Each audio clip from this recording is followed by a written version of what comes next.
இங்கே ஒரு ஜாதிய கட்சியானால் உங்களுக்கு வளர்ச்சி கம்மியாக இருக்குது அப்படின்ற வார்த்தையை வந்து திரு அண்ணாமலை அவர்கள் வந்து சொல்கிறாரு. இது வந்து நம்ம எல்லாருக்கும் தெரியும், ரொம்ப முக்கியமான ஸ்டேட்மெண்ட் இது. Politically it's very important statement. எல்லாம் பாமக வந்து உள்ள ஒரு நினச்சிட்டு இருந்தபோது இந்த ஸ்டேட்மெண்ட் விடுறாங்க. முந்தா நேத்தி வந்து பாமக இளைஞரணி கூட்டத்தில் வந்து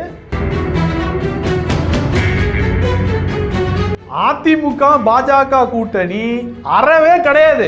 இங்கே வந்து இந்த அதிமுக ஆதரவாளர்லாம் ப்ரோ டுவர்ட்ஸ் பிஜேபி, இந்த பிஜேபி அனிதாவிகளை ஹூஸ் ப்ரோ டுவர்ட்ஸ் அதிமுக சொல்ல வேண்டிய ஒரே விஷயம்,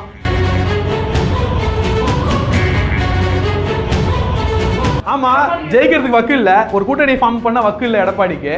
வக்கு இல்லாமல் எல்லாத்தையும் தோத்துட்டு வந்துட்டு பிஜேபி தான் காரணம், பிஜேபி தான் காரணம், தூங்கலன்னா பிஜேபி காரணம், உட்காரனா பிஜேபி காரணம், சாப்பிடலன்னா பிஜேபி காரணம், ஓபிஎஸ் எதாவது பேசினா பிஜேபி காரணம். சார் ரொம்ப மட்டமான விஷயம் சார். ஓபிஎஸ் அவர் பக்கத்தில் உட்காடுறாங்க சார், அது வந்து பிஜேபி தான் காரணமா சார்? எல்லாத்துக்கும் பிஜேபி காரணம், பிஜேபி காரணம், பிஜேபி காரணம்னு சொல்லி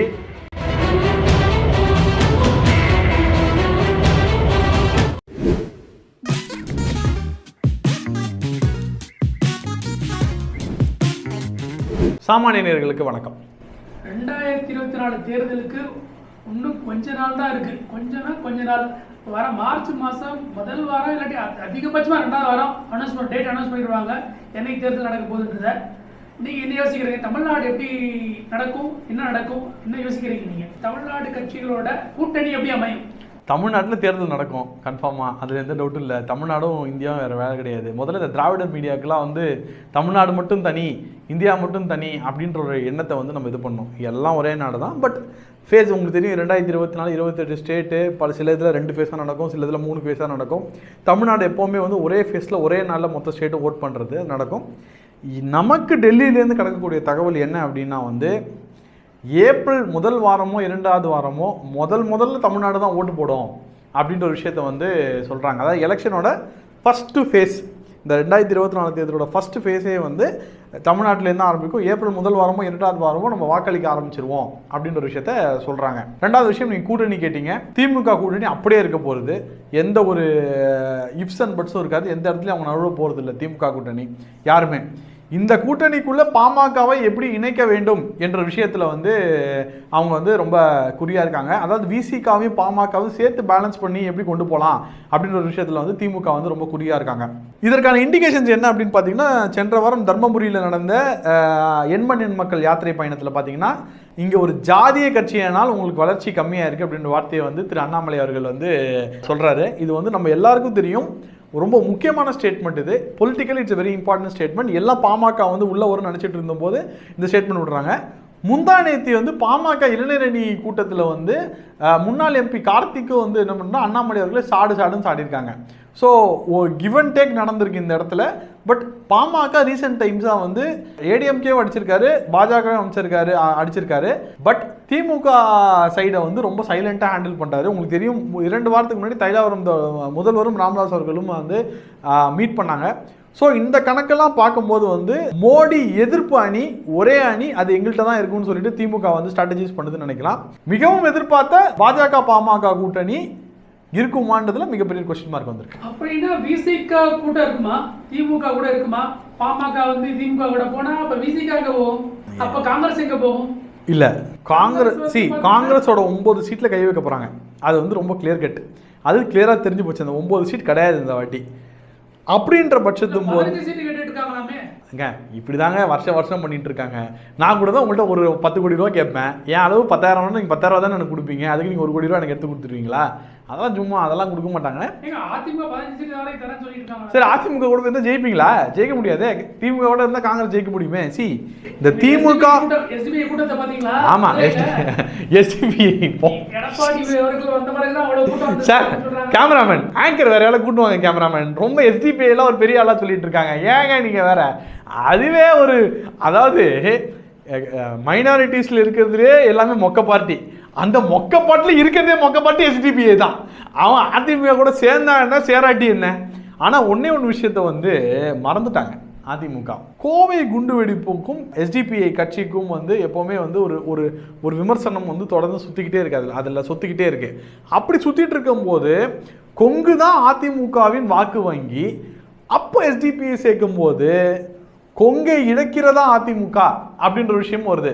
ஸோ ஒரு இடத்துல வந்து கொங்குல வந்து பிஜேபி ரைஸ் ஆகிட்டே இருக்கு. ரைஸ் ஆகிற பட்சத்தில் வந்து அதிமுக தன்னுடைய தப்பான முடிவுகளை அனைவரையும் கோட்டை விட்டுக்கிட்டே இருக்காங்க.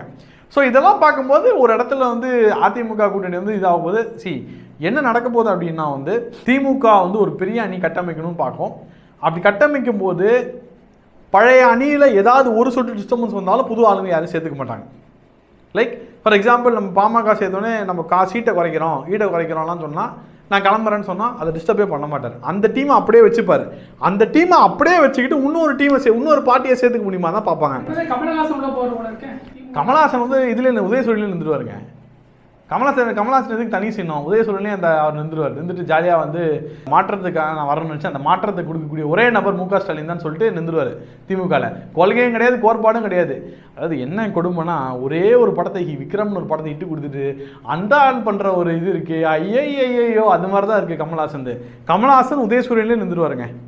பிஜேபிக்கு என்ன மாதிரி வாய்ப்புகள் இருக்கு 2024 மோடி அலை இருக்கா தமிழ்நாட்டில்?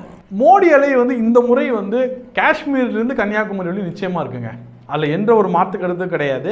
நீங்கள் வந்து 2024 தேர்தல் வரும்போது இந்த காணொலியை நிச்சயமாக நீங்கள் பார்க்கணும். ஏன்னா நான் சொன்னதும் அதுவும் நடக்கும்னு நான் நினைக்கிறேன்.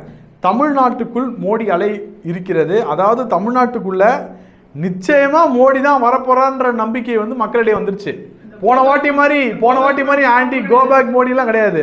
மோடி எது சாஷ்டாங்கமாக நமஸ்காரம் பண்ணிடுறாங்க. இப்போ ஐயா வாங்க உங்களை தான் பார்க்குறோம், தெய்வமே வாங்க உங்களை தான் பார்க்குறோம். அதுவும் நீங்கள் பார்க்குறீங்கன்னா மோடி முன்னாடி உட்காந்துருக்கும் போது என்னன்னா இப்படி தான் உட்கார்றது, சீட்டுக்கு முன்னாடி வந்து இப்படியே உட்காந்துடுறது. அதாவது சாஷ்டாங்கமாக அப்டாக்டாக சரண்டர் ஆகிட்டாங்க மோடி முன்னாடி. ஸோ இதெல்லாம் பார்க்கும்போது வந்து மோடிக்கான அலை என்னன்னு தெரிஞ்சிருக்கு. தமிழ்நாட்டில் உள்ள அனைத்து மக்களும் மோடி மீண்டும் வருவார் அப்படின்ற விஷயம் அவர்களுக்குள்ளே தெரிஞ்சிருக்கு. இந்த மோடி மீண்டும் வருவார் இந்த எண்ணத்தை வாக்காக எப்படி வந்து அண்ணாமலை மாற்ற போகிறார், பாஜக மாற்ற போகிறது என்பதுதான் மிகப்பெரிய கேள்விக்குறி. பட் இன்றைய தேதியில் நம்ம லாஸ்ட் வீக் பேசினது தான் 15% நிச்சயம் 30% லட்சியம். அதை நோக்கி தான் வந்து பாஜக போகும் நான் நினைக்கிறேன். குறைஞ்சது 7-8 சீட் வரைக்கும் கட்டாயம் கிடைக்கும் தனியா கூட இல்லை. நான் அதான் சொல்கிறேனே, இந்த சீட் கன்வெர்டிபிலிட்டி வந்து ஒரு 3 சைட் கண்டஸ்ட்டை பொறுத்த வரலையும் ஒரு நல்ல ஸ்ட்ராங்கான 3 சைட் கண்டஸ்டன்ட் 3 அணி நிச்சயமாக இருக்குது. அதிமுக பாஜக கூட்டணி அறவே கிடையாது. இங்கே வந்து இந்த அதிமுக ஆதரவாளர்லாம் ஹூஸ் ப்ரோ டுவர்ட்ஸ் பிஜேபி, இந்த பிஜேபி அணிதாவிகள் ஹூஸ் ப்ரோ டுவர்ட்ஸ் அதிமுக சொல்ல வேண்டிய ஒரே விஷயம், அதிமுக பாஜக கூட்டணி நிச்சயமாக கிடையாது. நீங்கள் குட்டிக்காரன் அடித்தாலும் கிடையாது. எப்போ ஆன்டி சோஷியல் எலிமெண்ட்ஸ் சேர்க்க ஆரம்பித்தாரோ, எப்போ அதிமுக அவர் மாறினாரோ அங்கேயே வந்து பாஜக அதிமுக உறவு உடஞ்சிடுச்சு, முடிஞ்சிடுச்சு. அப்படின்னு என்ன சொல்ல வரீங்கன்னா அடுத்தது 3 கூட்டணி தனித்தனியா நிக்க போகுது. 3 அணி திமுக இதுல வந்து ஒரு கூட்டணி, அதிமுக 40 சீட்டு தனித்து விடப்பட்ட அனாதையாயிடும். பிஜேபி கூட சின்ன சின்ன கட்சி சேர்ந்து உள்ள வரும்னு நினைக்கிறேன். ஒருவேளை நாளை வந்து திமுக வந்து பாமக வேண்டான்னு சொன்னா அவங்க வந்து அதிமுக பக்கம் மூவ் ஆகிறதுக்கு வந்து ஒரு வாய்ப்பு இருக்கு. அவ்வளவுதான், தவிர வேற எதுவுமே பெரிய சேஞ்சஸ் எதுவுமே இருக்காது. 3 கூட்டணி சரி, பிஜேபி யாராவது சேருவாங்க? பிஜேபி கூட மூணாவது கூட்டணி சொல்ல வரீங்க. பிஜேபி கூட யாராவது சேர்த்து ரெடியா இருக்காங்க? பிஜேபி வந்து மக்களோட கூட்டணி போட்டுப்பாங்க. அது வந்து இந்த வாட்டி வந்து ரொம்ப கிளியரா பண்ணிட்டு இருக்காங்க. அதுக்கப்புறம் வந்து AC Shanmugam, K Selvakumar for example வந்து கே செல்வகுமார் வந்து பார்த்தீங்கன்னா போன 2021 தேர்தலில் கூட்டணி சேர்ந்தா இந்த மிகப்பெரிய எடப்பாடி பண்ண ஒரு மிஸ்டேக்கில் அது ஒரு பெரிய மிஸ்டேக்கு, அவர் விட்டாங்க. இப்போ அவர் வந்து மோடிக்கு ஆதரவாக தான் என்றுமே செயல்பட்டு கொண்டிருக்கிறார். அவர் வந்து திருச்சி பக்கத்தில் கொஞ்சம் செல்வாக்குள்ள நபர், அவரை உள்ளே சேர்த்துப்பாங்க. அதே போல் வந்து கிருஷ்ணசுவாமி அவர்களை உள்ளே சேர்த்துப்பாங்க. அப்புறம் ஏசி சண்முகம், பாரிவேந்தர், ஜி.கே. வாசன் எனக்கு தெரிஞ்சு எடப்பாடியோட தான் இருப்பார். ஏன்னா வந்து அவருடைய அவருடைய ராஜ்யசபா வந்து கம்ப்ளீட்லி டுவர்ட்ஸ் வந்து அதிமுக சைடில் தான் இருக்குது. அதிமுகவோட மாநில சீட்டுனால அவர் இந்த சைடு வருவது கடினம் என்று நான் நினைக்கிறேன் பர்சனலாக. பட் டு அன் எக்ஸ்டென்ட் என்ன ஆகிடும் அப்படின்னா வந்து இந்த அணி பாஜக கட்டமைப்பில் பல குட்டி கட்சிகளை சேர்த்து ஓபிஎஸ் அவர்கள் ஓப்பனாக சொல்லிட்டாரு. ஓபிஎஸ் அவர்கள் புது கட்சி ஆரம்பிப்பது இன்னொரு 10-15 நாள் அந்த அனௌன்ஸ் பண்ணுறதுன்னு நினைக்கிறேன். தையன்று அனௌன்ஸ்மெண்ட் வரும்னு சொல்கிறாங்க. ஓபிஎஸ்சியின் புதிய கட்சி டிடிவி தினகரன் இவங்கெல்லாம் சேர்த்து இது ஒரு கூட்டணி அமைப்பாருன்னு நினைக்கிறேன். சசிகலாலாம் பாலிடிக்ஸ்ல இல்லைங்க. Sasikala is out of politics. சசிகலாவை பற்றி நீங்கள் சேர்க்கவே வேண்டாம். பட் தினகரன் அவர்களும் ஓபிஎஸ் அவர்களும் நிச்சயமாக இந்த கூட்டணியிலே அண்ணாமலை ஏற்று சேருவார்கள் என்று நினைக்கிறேன். வந்துருவாங்க. கண்டிப்பா ஓட்டு சதவீதம் அதிகமாகும். நான் ஒரு 4 சீட் கணக்கு வச்சிருக்கேங்க. என்னை பொறுத்தவரையும் Kanyakumari, Tirunelveli, Tenkasi, south Chennai, to an extent வந்து ராம்நாத், டு அன் எக்ஸ்டென்ட் ராம்நாடுக்கு வந்து ஒரு விஷயம் நடக்கணும், ஒரு மேஜிக் நடக்கணும். அந்த மேஜிக் நடந்தால் வந்து ராம்நாத் எக்ஸ்பெக்ட் பண்ணலாம். அது என்னென்னு இப்போ சொல்ல முடியாது, நடக்கிறதுக்கு ரொம்ப க்ளோஸாக இருந்தால் நான் அதை பற்றி சொல்கிறேன். ராம்நாத் ஸோ இப்படி ஒரு விஷயம் நடந்தது அப்படின்னு நினச்சிக்கோங்களேன், this will be different thing. டோட்டலாக வந்து ஒரு பெரிய இது இருக்கும். ஃபார் எக்ஸாம்பிள் மதுரை பெல்ட்லேயே வந்து பார்த்தீங்கன்னா உங்களுக்கு வந்து ஓபிஎஸும் கிருஷ்ணசுவாமியும் சேர்ந்து அது ஒரு காம்போ. போன வாட்டியே வந்து ஓபிஎஸ்ஸின் மகன் ஜெயிப்பதற்கு இந்த காம்போ வந்து ரொம்ப பெரிய காரணமாக இருந்தது 2019. ஸோ இந்த ஆஸ்பெக்ட்ஸ்லாம் பார்க்கும்போது it is going to be formidable ஃபைட்டாக தான் இருக்கும்னு நான் நினைக்கிறேன். எனக்கு தெரிஞ்சு இப்போ 2021 மாதிரி 2024 இப்போ கோயம்புத்தூர்ல ஓட்டு எப்படி பிரிச்சு போறாங்க அப்படின்னு ஒரு பெரிய ஒரு எல்லாரும் எதிர்பார்க்கறாங்க. கோயம்புத்தூர்ல வந்து கோயம்புத்தூர்ல வந்து ஒரு ஸ்ட்ராங் 3 சைட் கண்டெஸ்ட் இருக்கும், ஒரு ஸ்ட்ராங் 3 சைட் கண்டெஸ்ட் இருக்கும். பட் என்ன பிரச்சனை அப்படின்னா கோயம்புத்தூர்ல யார் கேண்டிடேட்டா போக போறோன்றது ரொம்ப முக்கியம் பாஜகவுக்கு. இப்போ இந்த நான் சொன்ன இந்த 4 தொகுதியில் வந்து யாரை போட்டாலும் பிஜேபிக்கு ஒரு தனி வலிமை இருக்கு. எந்த கேண்டிடேட் இன்ட்ரடியூஸ் பண்ணாலும் ஜெயிக்கிறதுக்கு ஒரு காரணமும் ஒரு காரியமும் இருக்கு. பட் கோயம்புத்தூர், சவுத் சென்னைலாம் பார்க்கும்போது இந்த கேண்டிடேட்டோட ஃபேஸ் இஸ் ரொம்ப இம்பார்ட்டன்ட். ஒரு விஐபி கேண்டிடேட் வேணும், ஒரு ஸ்டார் கேண்டிடேட் வேணும். அந்த மாதிரி ஸ்டார் கேண்டிடேட் தான் கன்வெர்ட் பண்ண முடியும். இப்போ 2 கட்சிகள் பிரியுது என்ன காரணமா இருக்குன்னு நினைக்கிறீங்க? பிஜேபியும் அதிமுகவும் கூட்டணியில இருந்து பிரிஞ்சதுக்கு என்ன முக்கியமான காரணமா இருக்கு? அதிமுக தான் காரணம். அது எப்படி நடக்கும்? என்ன காரணமா இருக்கு? அதிமுக வந்து ஆமா ஜெயிக்கிறதுக்கு வக்கு இல்ல, ஒரு கூட்டணி ஃபார்ம் பண்ண வக்கு இல்ல எடப்பாடிக்கு. வக்கு இல்லாமல் எல்லாத்தையும் தோத்துட்டு வந்துட்டு பிஜேபி தான் காரணம், பிஜேபி தான் காரணம், தூங்கலன்னா பிஜேபி காரணம், உட்காரனா பிஜேபி காரணம், சாப்பிடலன்னா பிஜேபி காரணம், ஓபிஎஸ் தான் பேசினா பிஜேபி காரணம். சார் ரொம்ப மட்டமான விஷயம் சார். ஓபிஎஸ் அவர் பக்கத்தில் உட்காடுறாங்க சார், அது வந்து பிஜேபி தான் காரணமா சார்? எல்லாத்துக்கும் பிஜேபி காரணம், பிஜேபி காரணம், பிஜேபி காரணம்னு சொல்லி நீங்கள் உங்கள் தோல்வியை ஒற்றுக்கொள்ளாமல் இதே மாதிரி பிஜேபி மேலே பழி போட்ட எந்த கட்சி வச்சுக்கும்? சென்ற மார்ச் மாதமே அண்ணாமலை இதை உணர்ந்தார். நான் திரும்ப பல காணொலி சொல்லியிருக்கேன். மார்ச் மாதம் இதை உணர்ந்தார், இந்த சூழ்ச்சியை உணர்ந்தார். அதனால தான் முன்னாடியிலேருந்து அண்ணாமலை அவர்கள் தனித்து போகணும் சொல்லிக்கிட்டே இருக்காரு. தனித்து போகிறதுன்றது பாஜக வந்து ஒரு கடினமான விஷயம்தான், ஓப்பனாக சொல்கிறேன், கடினமான விஷயம்தான். ஆனால் முடியாத விஷயம் கிடையாது. முடியும் என்று காமிக்கிறது தான் இந்த எலெக்ஷன் நடக்கு. எடப்பாடியின் சுயநலத்தால தான் அதிமுக பாஜக கூட்டணி உடைந்தது. ஆமா இப்பதான் தனியா நிக்கிறாருல, இல்ல இப்பதான் தனியா நிக்கிறாரு, என்ன ஓட்டு வாங்குறான்றத பாத்துருவோம். கண்டிப்பா தெரிய வரும். 2024 சில தொகுதியில் அதிமுக 3வது இடத்துக்கு போனால் கூட ஆச்சரியப்பட தேவையில்லை. இப்பயும் சொல்றேன், 3வது இடத்துக்கு பல தொகுதியில் அதிமுக தள்ளப்படும். நிக்கிறதுக்கு கேண்டிடேட் கிடையாது, ஒர்க் பண்றதுக்கு ஆட்கள் கிடையாது. கீழே ஒரு கடினமான சூழ்நிலை தான் அதிமுக டிராவல் பண்ணிட்டு இருக்கு. திரும்பி பாருங்க, 9 எலெக்ஷன் தோத்துட்டாரு, 10வது எலெக்ஷனும் தோக்க போறாரு. தோத்துட்டு அவர் எப்படி தோத்துருக்காருன்றதை கண்டிப்பா பார்ப்போம். பிஜேபி எண் மக்கள் பாத யாத்திரை எப்படி போயிட்டு நினைக்கிறீங்க?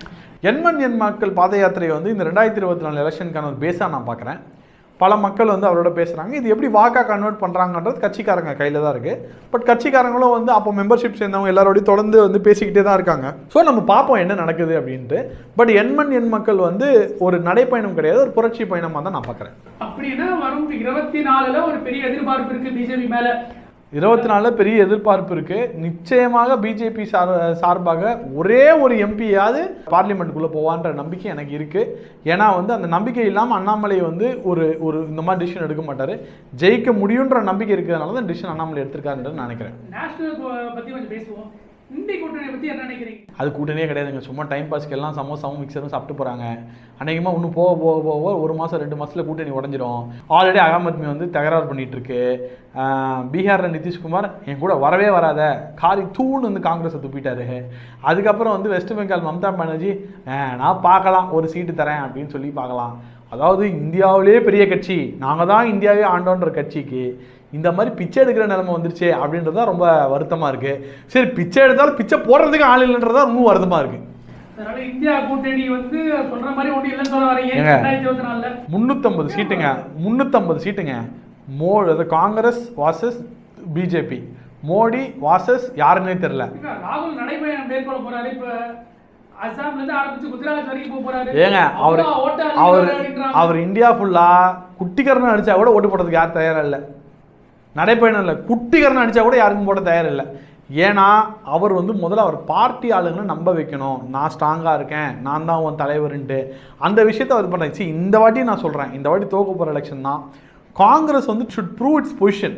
தன்னோட 2வது பொசிஷனை காங்கிரஸ் ப்ரூவ் பண்ணோம். என்ன அப்படின்னா, உங்களெல்லாம் நம்பி நான் இல்லைடா, நான் தான் பெரிய கட்சி இங்கே அப்படின்னு சொல்லி அந்த விஷயத்தை ப்ரூவ் பண்ணி காங்கிரஸ் என்ன பண்ணணும், தனிச்சு நிற்கணும். தனிச்சு நின்று தன்னுடைய பலத்தை என்ன ப்ரூவ் பண்ணணும்.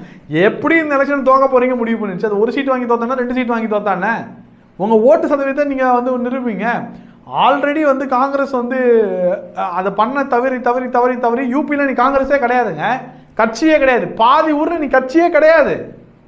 அதற்கு காரணம் ராகுல் காந்தியின் செயல்படற்ற தலைவர். எவ்வளோ புத்திசாலி பாருங்க. எப்போ வந்து இவர் கார்கேட்டை வந்து இந்த பொசிஷன் தர்றாரு, எல்லா எலெக்ஷன் தோற்றதுக்கப்புறம் கார்கேட்டை பொசிஷன் தர்றாரு. ஒரே ஒரு பெங்களூர் எலெக்ஷன் ஜெயிச்சுட்டு நீங்கள் ஆடின ஆட்டம் இருக்கு. பாப்பா இப்போ பார்த்தீங்கன்னா 5 மாநில தேர்தலில் சத்தீஸ்கரை ஜெயிக்க முடியல அவங்களால. சத்தீஸ்கரே உங்களால் ஜெயிக்க முடியல அப்படின்னா நீங்கள் எங்கேயும் ஜெயிக்கவே முடியாதுங்க. இதாங்க உண்மை. ராமர் கோயில் அதோட எஃபெக்ட் எப்படி இருக்குன்னு நினைக்கிறீங்க 2024 தேர்தலில்? ராமர் கோயிலுக்கு தனி திறந்து வைக்க போறாரு 22ஆம் தேதி ராமர் கோயில உலகத்துக்கு. எனக்கு வந்து இந்த ராமர் கோயில் அரசியலை சேர்க்கறது சுத்தமாக பிடிக்கலங்க. ராமர் கோயில்ன்றது எல்லா இந்தியர்களும் கொண்டாட வேண்டிய ஒரு விஷயம். மதம், மொழி, இனத்தை தவிர்த்து கொண்டாட வேண்டிய விஷயம் ராமர் கோயில் தான். அதோட அரசியலை கலக்கிறது ரொம்ப தப்பு. ஆனால் இது வந்து ஒரு மிகப்பெரிய அதிர்வலையை ஏற்படுத்தும்னு நினைக்கிறேன். ராமர் கோயிலை வச்சு ஓட்டு வாங்க பாக்குறாரு. ஏங்க அவர் ராமர் கோயில் கட்டாம இருந்தாலும் அவர் தாங்க பிஎம். என்னங்க நீங்க இன்னுமாக அரசியல் புரியாம நீங்க பண்ணிட்டு இருக்கீங்க. ராமர் கோயில் ஒரு விஷயமே அவர் கட்டாம இருந்தாலும் அவர் தான் அடுத்த பிஎம், டவுட்டே கிடையாது இதுல. ஸோ இப்போ நீங்க என்ன சொல்ல போறீங்க, ராமர் கோயில் கட்டினதுனால தான் பிஜேபி ஜெயிக்குதுன்னு நீங்க சொல்ல போறீங்க. நான் இப்போ சொல்றேன், ராமர் கோயிலே கட்டாம இருந்தாலும் பிஎம் நரேந்திர மோடி தான். அவ்வளவு கான்ஃபிடென்ட்டா இருக்கீங்க. நான் கான்ஃபிடென்ட்டா இருக்கிறது நான் என்னங்க சுண்டக்காங்க, இவ்வளவு பெரிய கண்ட்ரி நான் ஒரு சுண்டக்காங்க. மக்கள் கான்ஃபிடென்ட்டா இருக்காங்க மோடி மேல. மோடிக்கா கேரண்டிங்க அது, மோடியோட உத்தரவாதங்க அது. எந்த திட்டம் வந்து சொல்லிட்டு பண்ணாம இருந்திருக்காரு. அவர் வந்து 1000 ரூபாய் கொடுக்குறேன்னு சொல்லிட்டு அப்புறம் வந்து எலெக்ஷன் தகுதியற்றவருக்குலாம் மாத்தல, கொடுக்குறானா எல்லாத்துக்கும் கொடுக்குறது. அப்ப 2024 எவ்வளவு சீட் வாங்க எதிர்பார்க்கறீங்க? பிஜேபி 350 400 சீட் பிஜேபி வருதுங்க. 350 to 400 ஸ்டாண்டர்டா வருது. அதுல தமிழ்நாட்டின் பங்கு என்னவா இருக்கும் நினைக்கிறீங்க? தமிழ்நாட்டின் பங்கு வந்து பார்ப்போம், பொறுத்திருந்து பார்க்கணும். பட் எனக்கு தெரிஞ்சு வந்து 2 சீட்லேருந்து 3 சீட் வரதுக்கு நல்ல வாய்ப்பு இருக்குன்னு தான் நினைக்கிறேன். அப்படியே 2024 மோடி அவர்கள் வெற்றி பெற்று 3வது முறையாக வரப்போகிறார் என்று நீங்க சொல்றீங்க. ஐயோ அதில் டவுட்டே கிடையாதுங்க. மீண்டும் மோடி தான் வருகிறார். அதில் 1% கூட யாருக்கும் டவுட்டே கிடையாது. நீங்கள் என்ன குட்டிக்காரன் அடிச்சு என்ன பண்ணாலும் எதுவும் நடக்காது. ராகுல் காந்தி பிஎம் ஆக மாட்டார். தமிழ்நாட்டில் என்ன நம்பர் வருதுன்றதை கொஞ்சம் கொஞ்சம் போக இந்த கூட்டணி எல்லாத்தையும் பொறுத்து வந்து இது பண்ணுறாங்க. அதாவது ஒரு பாசிட்டிவான விஷயம் தமிழ்நாட்டில் இன்னைக்கு களத்தில்னா, மக்கள் மோடி வரார் என்ற விஷயத்தை நம்ப ஆரம்பித்து விட்டார்கள். இதுதான் மாற்றத்துக்கான முதல் பாயிண்ட். அது நடக்க ஆரம்பிச்சிருச்சு தமிழ்நாட்டில்ன்றது தெளிவாக தெரியுது. 2024 தேர்தல் முடிவை பார்ப்போம். முடிவு எப்படி வருகிறது என்று பார்ப்போம். நன்றி. வணக்கம் சார்.